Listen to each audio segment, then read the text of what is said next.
right before we launched PocketQuest, we created a channel specifically just for the creators of PocketQuest. And so I think it's been a really great place for folks to bounce ideas off of each other. I think it really started off as creators asking us questions, but I feel like it's really launched into creators talking to each other about their ideas.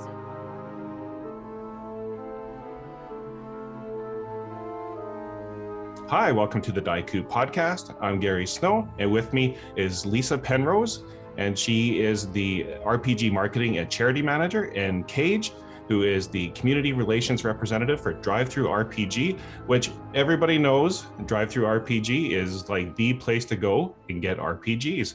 So both of you, welcome. Thank you. Hi, thanks for having us. And so just to jump into our discussion today, we're going to be talking a lot of interesting updates to DriveThruRPG, including the summer program PocketQuest for new game designers, as well as a new announcement about Roll20. So that's all going to be exciting. But first of all, maybe you could tell us exactly what you do at DriveThruRPG and a little bit about the company for maybe those small percentage of people that don't actually know about DriveThruRPG. So maybe Lysa, you could kick us off. Yeah, absolutely. So I am the RPG marketing manager over at DriveThruRPG and also Dungeon Masters Guild. I also help with a bunch of charity projects, any sort of promotion or partnership that we do with content creators, and a bunch of special projects, including PocketQuest, which we'll be getting into later.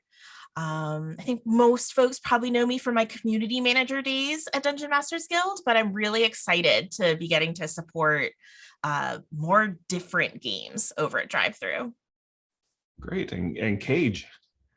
Yeah, so I am the community relations representative, as you said, and I always kind of say that my role is like two different sections. So I've got I work with publishers through the publisher relations team, and so if our publishers from DriveThruRPG email the publisher service email, I'm one of the folks that will help you out through that.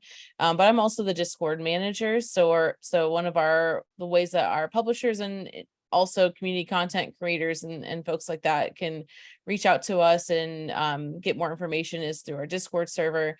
And so I'm the person kind of behind managing that space as well.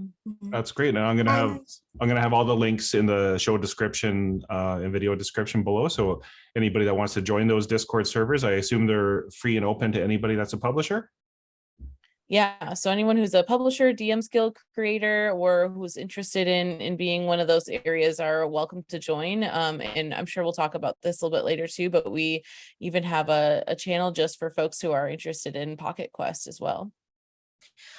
For folks who don't know about DriveThruRPG at all, we've been around since 2001, and we are one of a family of marketplaces run by One Bookshelf, where you can self-publish tabletop role-playing games, cards, fiction. We even have comics, and we have anyone from like indie publishers or like just individuals who like to publish games to some of the larger publishers, like just thinking off the top of my head, anyone from Modifius, Kobold Press, they're publishing things on DriveThru and DM's Guild as well.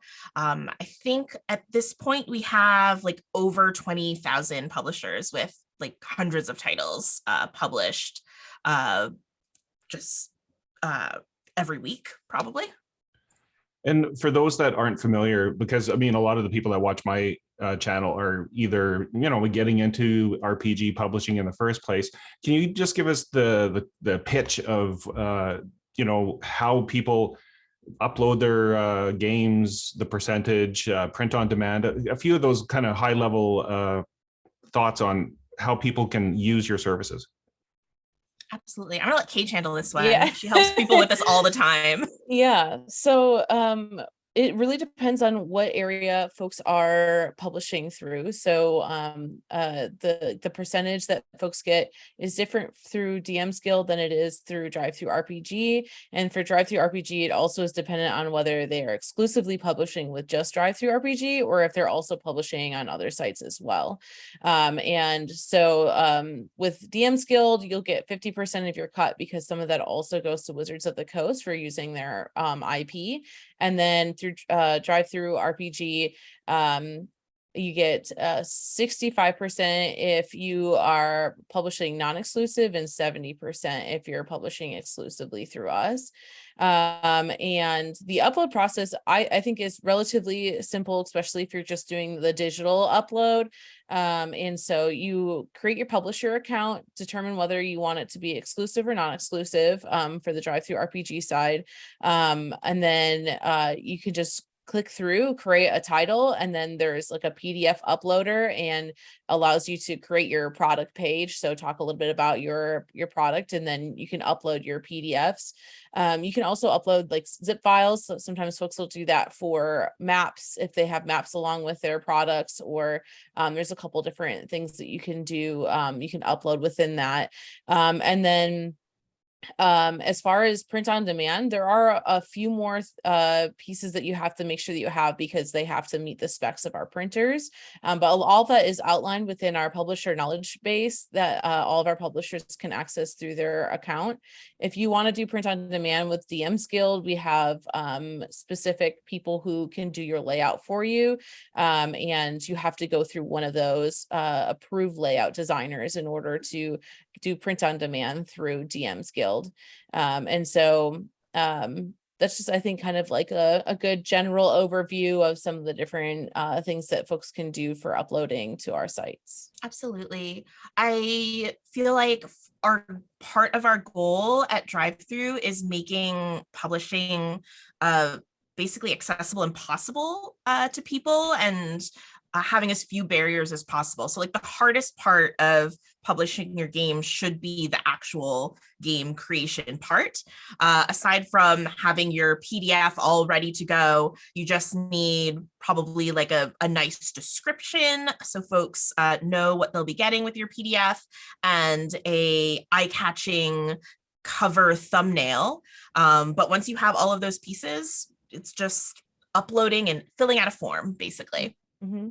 And what common pitfalls do you see as far as, the questions that you get all the time, that this is your chance now, Kage and Lysa, to go, please don't do this. Do not ever do this. I want you to do this instead. What happens all the time that you always have to fix for folks?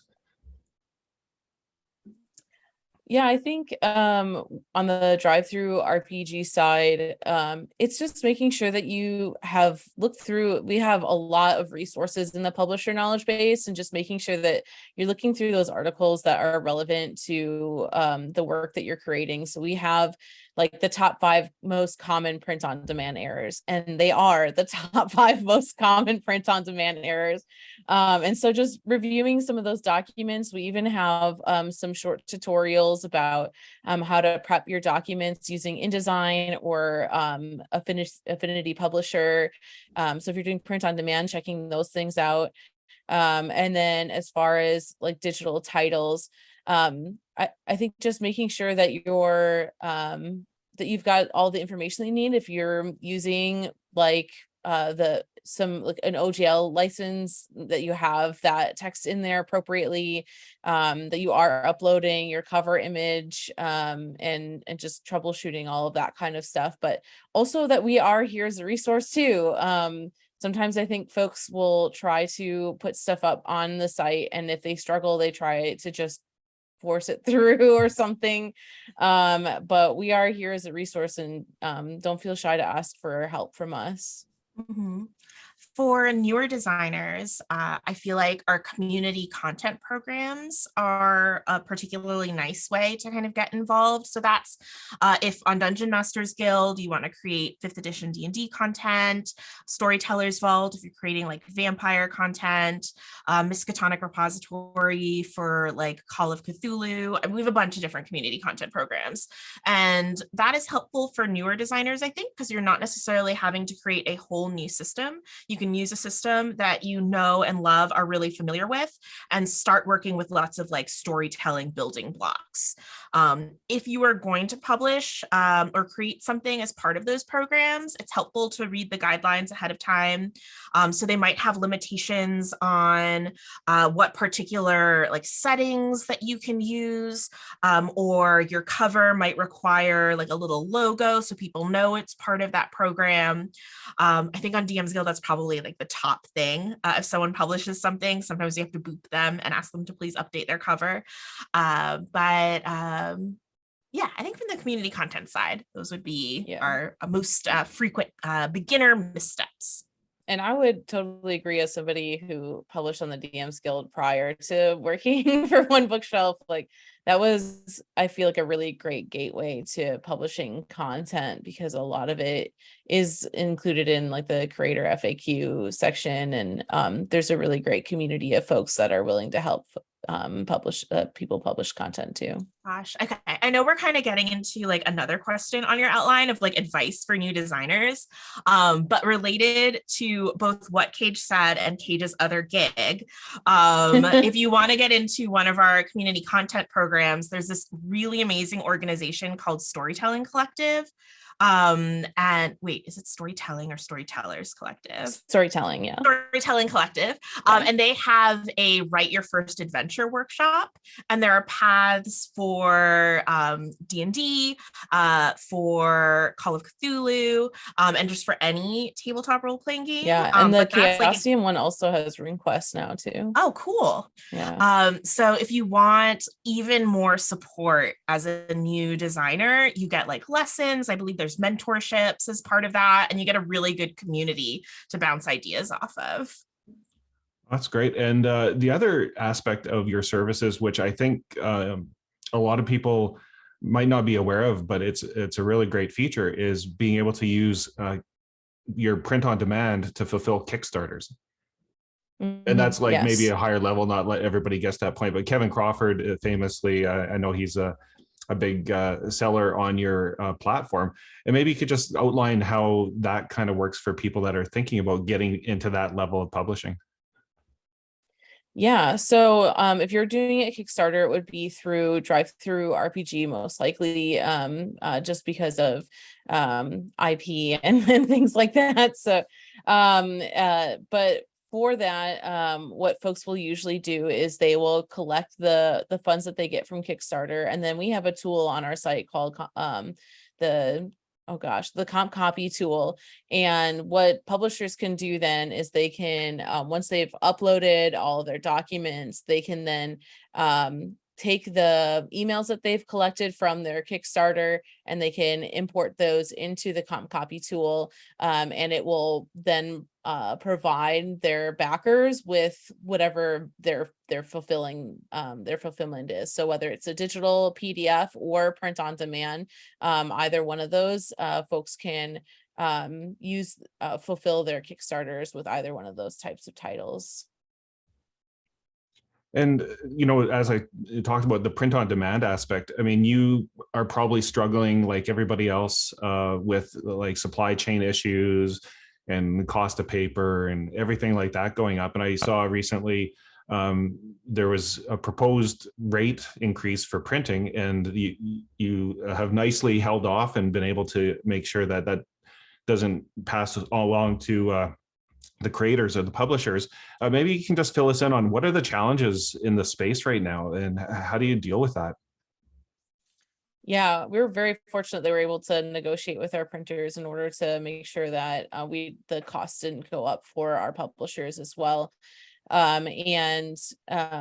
think that one of the difficulties though has also been just like time of turnaround on products.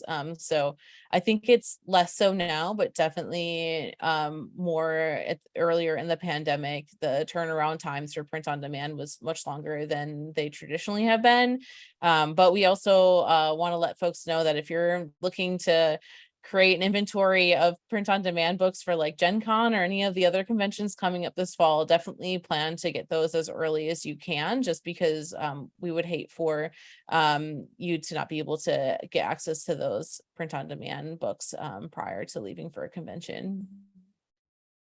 I believe we also, with turnaround times, if they start to vary out of like the usual turnaround times, there are little like notifications at the top of your Publisher Hub page where we try to keep folks updated.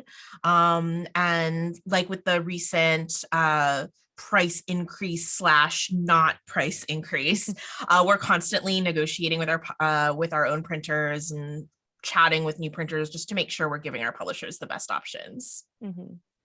Yeah, and you guys have been really supportive of the indie publishing world, and I know everybody appreciates the work you do.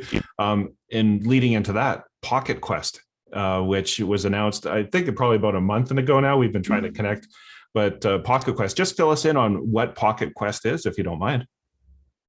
Absolutely. So PocketQuest is DriveThruRPG's first, or at least first official sort of game jam type challenge. So it was announced at the beginning of June. So if you started at June, you had 2 months until August 1st to create a summer camp themed game that was like a pocket game. So we defined that. There were a few other guidelines, but basically if it's 20 pages or less, it can be a pocket game, and it doesn't have to be 20 pages. It could be a 1-page game, but it was just a challenge for folks to try to create a game swiftly, whether they are a seasoned design veteran or this is their first game, get it published on DriveThruRPG. And the really exciting part for me as the RPG marketing manager is that if you design and publish something as part of the challenge, I get the excuse to feature your games in like the biggest possible way, which I feel like is like a big pro to publishing on DriveThruRPG, getting sort of access to our customer base and people who really like having all of their games in their DriveThru library. So the plan is highlighting the games on one of like our little front page carousels at the top, and basically like every day on social media trying to talk about different games.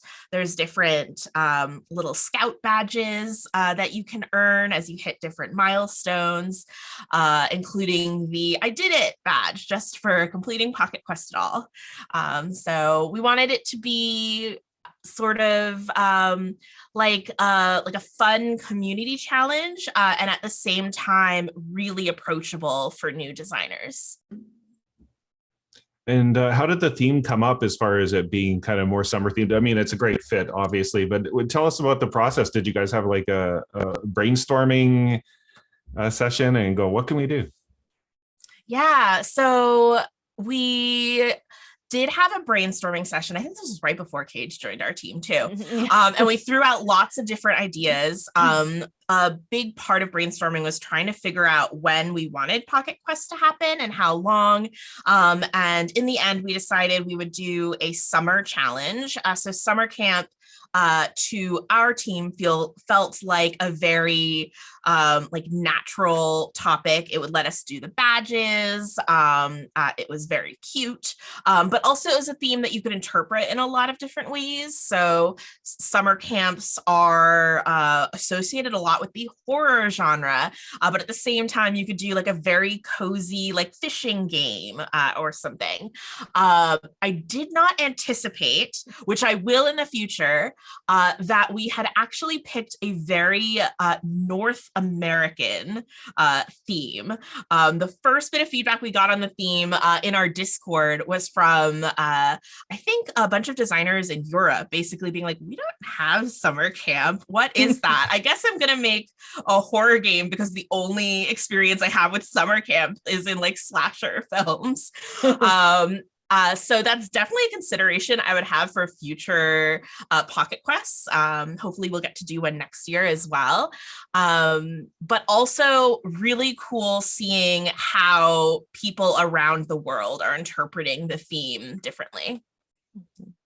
And that's great. And you have developed a bunch of resources available for the first-time designers to kind of jump in.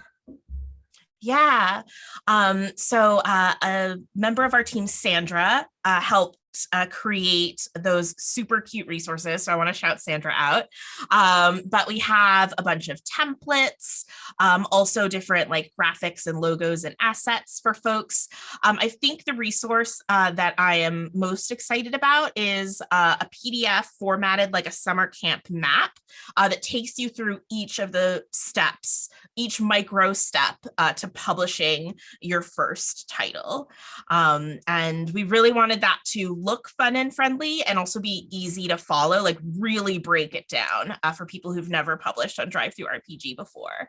And then I'd say another sort of bonus resource that isn't part of that starter kit is actually our Discord server, which I don't know if Kage wants to talk about how that's been going.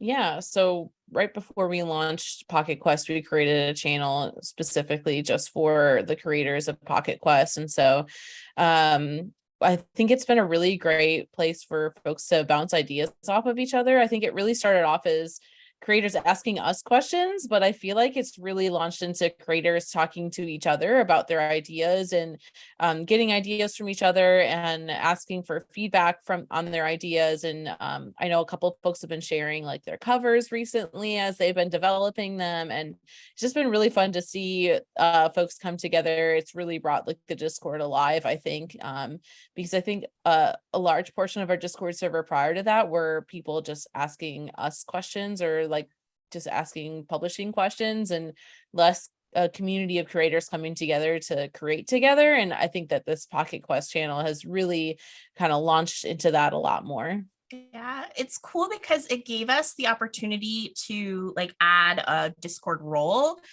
just for people who wanted to be part of PocketQuest. So they might be someone who hasn't ever created something in a community content program, hasn't ever published, might not even necessarily be a freelancer yet, but they want to try PocketQuest. So they get that role, they get access to that channel, they get to ask not just us questions, but a bunch of the veteran publishers who this isn't their first rodeo. They get to ask them a bunch of questions. And so just seeing people talk about how they get inspiration, how they price things, honestly, really even getting into the nitty gritty of like what dice rolls they want to use and how you build a system.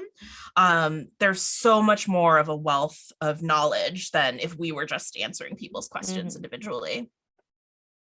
Yeah, and I think you, Lysa, you at one point had asked a question of like, if you're not using dice as a thing, like what else are you doing? And I think we had some really great responses to how folks are using like tokens or cards and things like that as part of their rule set. And I thought that was really cool of like how people were really open about sharing how their mechanics would work in their game.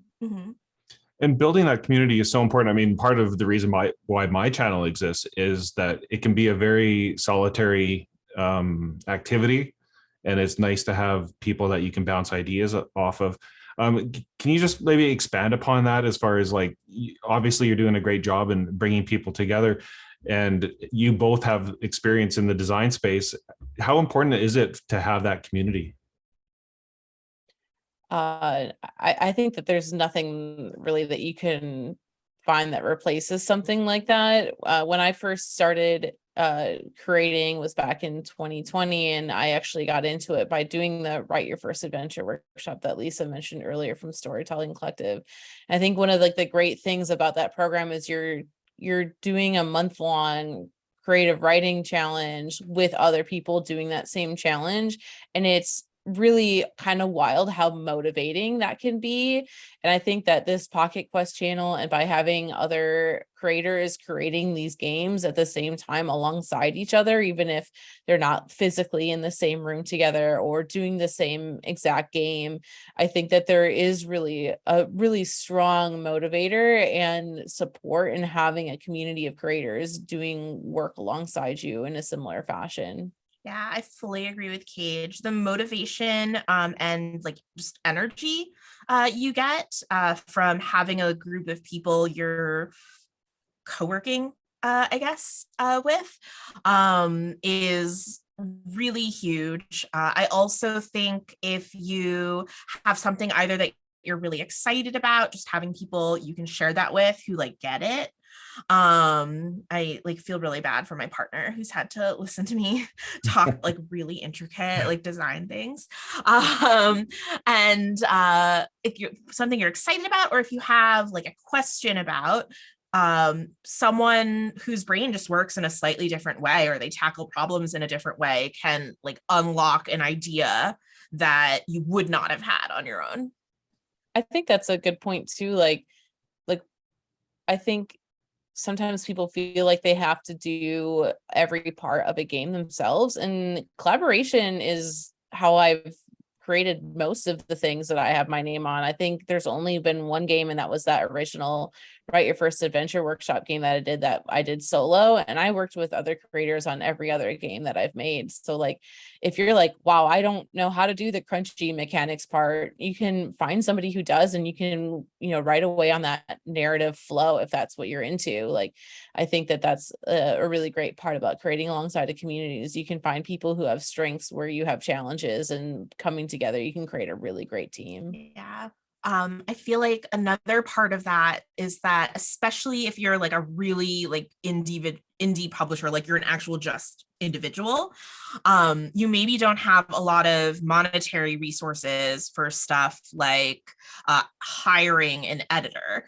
So in most cases, you might just kind of like really carefully proofread your own work, but there is no replacing a different person who hasn't been staring at your Word document, reading your words. So if you're part of a community, you can find another creator that you jam with and ask them like, I will edit your work if you edit my work. And that's a good way to sort of trade services, and you both benefit. I feel like that sort of collaboration is something we see much more prevalently in our community creator programs. I mean, it's kind of like in the name. People will collaborate on adventure anthologies, like trade services for like the different aspects of creation. But it can totally be a part of DriveThru's community and like tabletop as a community as well. Yeah, for the second piece that I wrote, I did it with a friend, and we both co-wrote, and he could do illustrations, whereas I have not an art bone in my body. So that was really nice. And then I did the layout design, and then we reached out to the community and found somebody who was willing to edit for part of the royalty rate. So we had, I don't think, any upfront costs. It was just that we didn't, as you add people onto the project, you gain less of the share at the end, but it didn't have any upfront cost for us, which was like really good as like a new creator, because I didn't have any budget for the project. So And you touched on like actually a really good feature I find that DriveThru has, which is you can share the royalties. Can you just like tell us about how that works? Yeah, so you'll have whatever your share is. So like how I mentioned earlier, it's dependent on whether you're on the DM's Guild or DriveThru exclusive, non-exclusive, will depend on what cut you have to divide. And then whoever is actually posting the game onto the site will have the opportunity to go in and indicate different people that you want to share that royalty with. And so you just put in that percentage, and that person just has to have an account with us, and then it will go into their account. I believe it can also be done through usually the cash out stuff is through PayPal predominantly. Folks can also get their cash outs through check as well. But yeah, they just indicate who that person is going to be and then what their royalty share is. And then like if I were the publisher and I gave Lysa part of my share, I would never see that money. It doesn't have to like route through me to get to Lysa. It just goes directly right into Lysa's account then. Yeah, you can use that same tool to also send a portion or all of your royalties to one of our partnered charities, where there is a list. I think if you just search charities in our publisher knowledge base, it'll pop up that list and what email address you should use for each of those. As the charity manager, I need to say that if you do end up wanting to create a fully charitable project and you donate all of your portion of royalties to the charity, you should email me, Lysa@onebookshelf.com, and I can also donate DriveThru's royalties to match that. So 100% for DriveThruRPG titles. And we've mentioned the royalty split tool. I think Kage briefly mentioned the comp copy tool.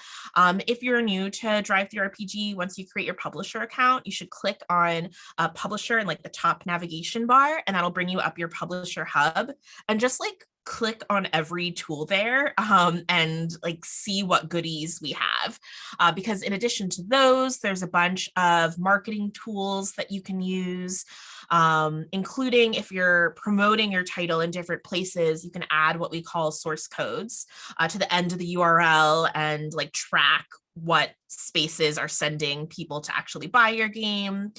You can promote your game as part of our deal of the day if you join that deal of the day lottery system. And if you want to offer discounted, I'm totally blanking on Discounts all on your words. titles. Yeah, if you want to offer discounts on your title or offer free community copies, you can create like a special discount link to offer either on social media pages or even in the listing. Some people will say like, if you can't afford my game for any reason, here is a place to get community copies.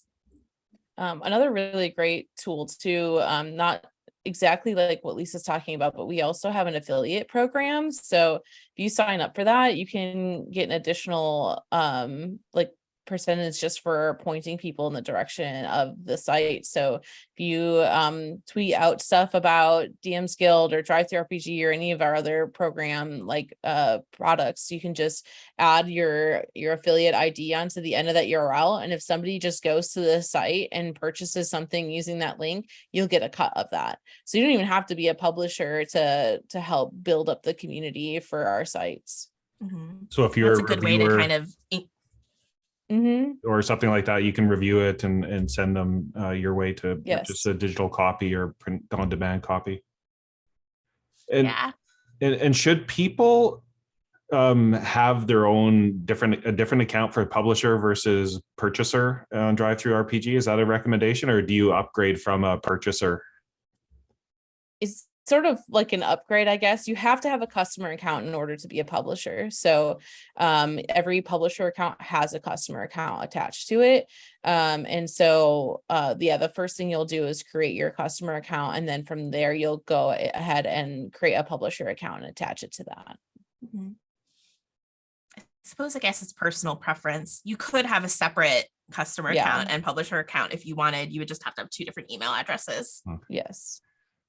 And I said I wasn't going to throw any kind of curveballs at you, but I'm going to put you on the spot here. Where do you see the industry going in general? I mean, 5e has become huge. That's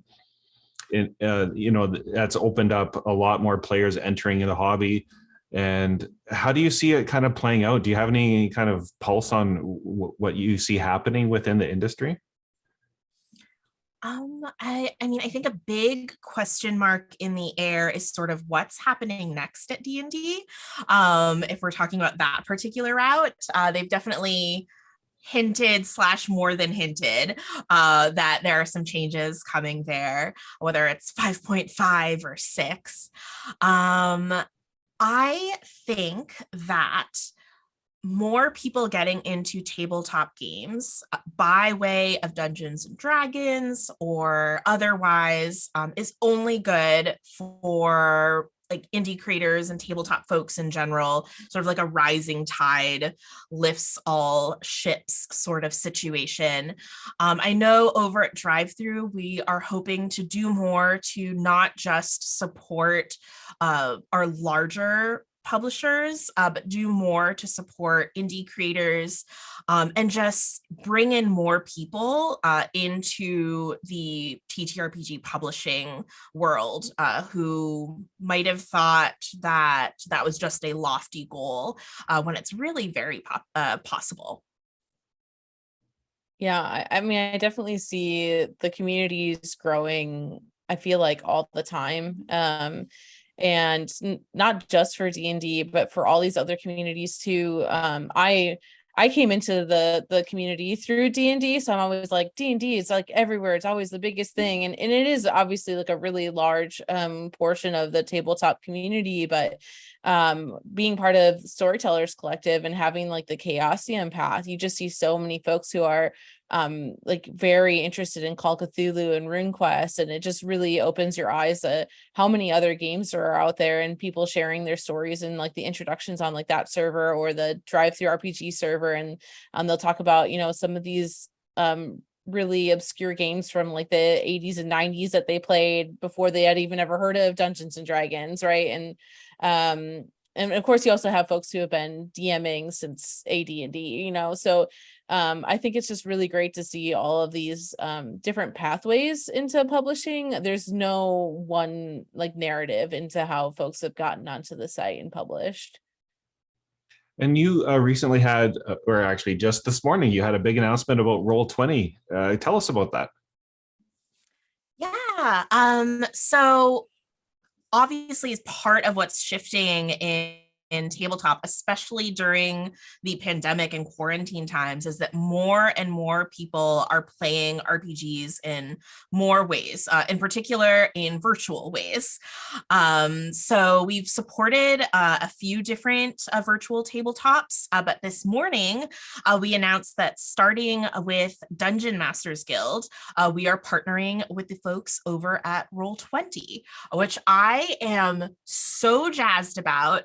Because especially coming from being the community manager of DMs Guild, we got so many requests from folks where Roll20 happens to be their preferred virtual tabletop. And they really wanted to be able to create like modules or add-ons for Roll20 so that folks can very easily take their adventure and have all of the maps and tokens and information in Roll20 itself. So I'm really excited about that. I would love for us to be able to offer that through more publishers, but we'll see what the future holds there. And you also have been doing a beta test of your website. Do you have a timeline on when you're going to flip the switch on that, or what processes are you still going through?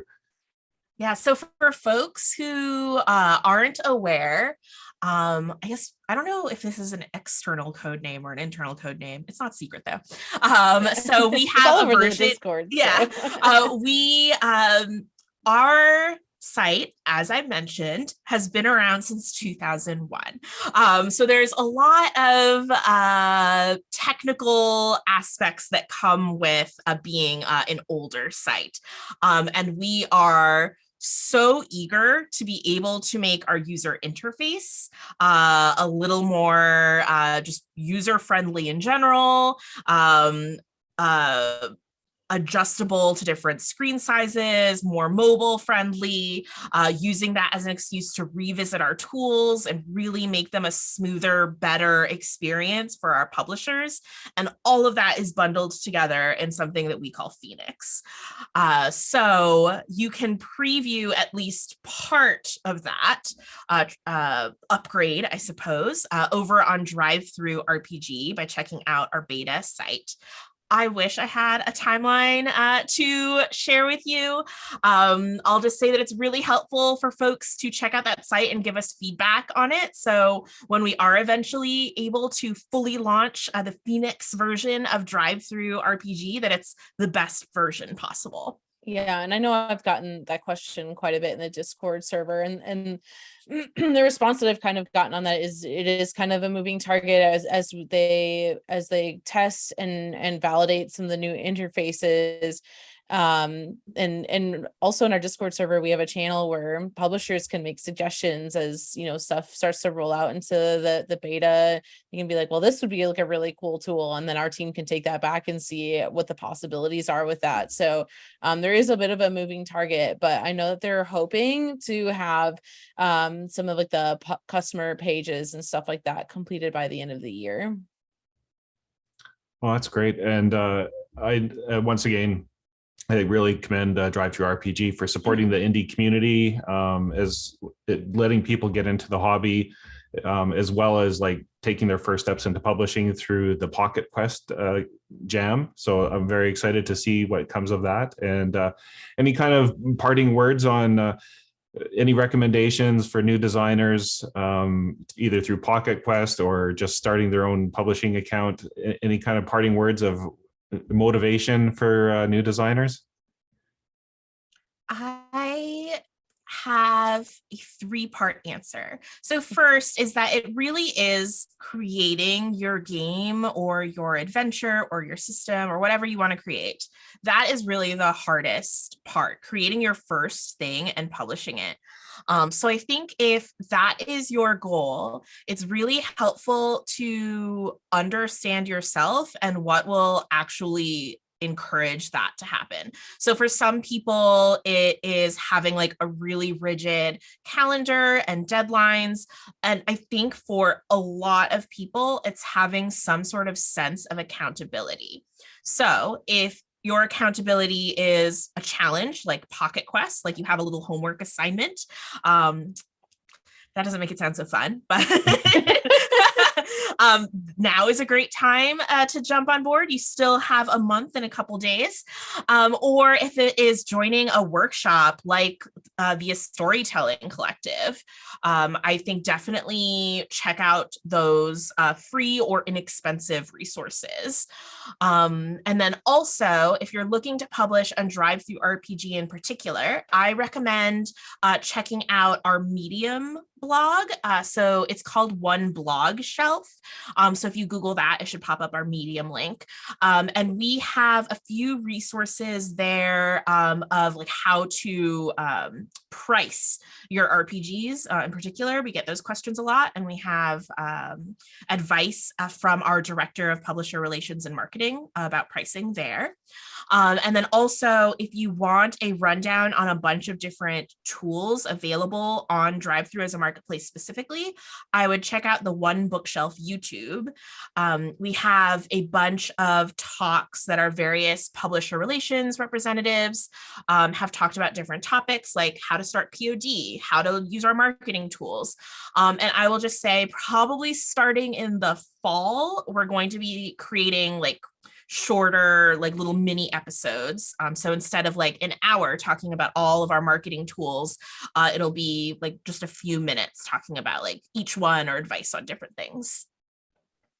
Yeah, I mean, I guess my best advice is just like, don't be afraid to just take that leap and start creating. Even if it's just something as simple as just writing down your ideas as they come to you, rather than just being like, oh, well, I'll never create that, so there's no point in putting that on paper.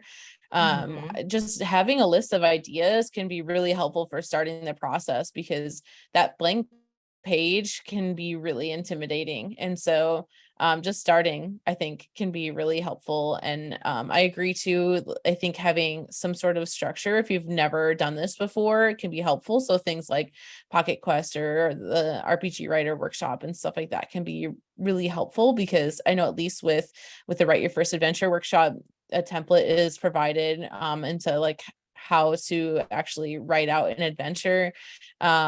And I think that can be really helpful in just starting creating, is just not looking at a blank page. Kage reminded me of two other thoughts. Scope. So if you're creating your first thing, even if you feel really inspired to create an OGL D&D giant campaign levels 1 through 20, or like a whole homebrew world with like 10 different subclasses, that might be really difficult for your first project. So creating something small, maybe like a one-page RPG or a supplement of magic items, like 5 magic items around a certain theme, will really help you publish your first thing and help you feel more confident or less pressure when you publish your second thing. And then the other thought that popped up whilst Kage was speaking was that I feel like there's like discourse recently about a certain other YouTube video where the advice, it sounds like, was sound, but the title was something along the lines of like, we don't need your mediocre game or something like that. It's okay to publish mediocre games. Like, no one is a super rock star their first time they've designed anything ever. Publishing something, getting it out there, getting feedback from people will only make you a better designer. And if you're someone who's like a perfectionist, don't let the fear of something you're publishing not being 100% the best hold you back. Yeah, I think on top of that too, not just, we're just going to keep piggybacking off each other until, I think along the lines of like the mediocre game, like not everything is going to be a winner. Like you can't publish greatest hits one after another unless if you're like a prodigy or something. So that will happen. Don't be discouraged if you're like, well, these other 3 things that I made sold really well. Why isn't this? It just happens sometimes. And if you want to create like that big homebrew world and all of that, and you have ideas for subclasses or whatever, just start with one subclass. We have tools that will allow you to bundle them all together. If you put multiple subclasses out there, then you just bundle them together and it's your homebrew subclass like bundle, and then people can buy them all at once still. So there are some really great tools. You can also upload updated products. I've done that myself. My first adventure, I've already gone through and I've updated the PDF for that, and I probably will do it again. And so as you get feedback from folks, you can definitely upload an updated version of your products. It's not set in stone. Any more ideas, Lysa? Like, should I piggyback more? Mostly I just want, if you're a new publisher or an existing publisher or an aspiring publisher who wants to do PocketQuest, I just want you to join DriveThru Discord so you can talk to me and Kage more. Awesome. So I'll put all those links in the video details and then the show notes. And Lysa and Kage, I just really want to thank you for being on the show and supporting indie designers. I think that's great that you're really enhancing the community. So well done on that. And look forward to seeing all the entries from PocketQuest. It's definitely going to be fun to see. Yeah, thank you so much for creating this space for us.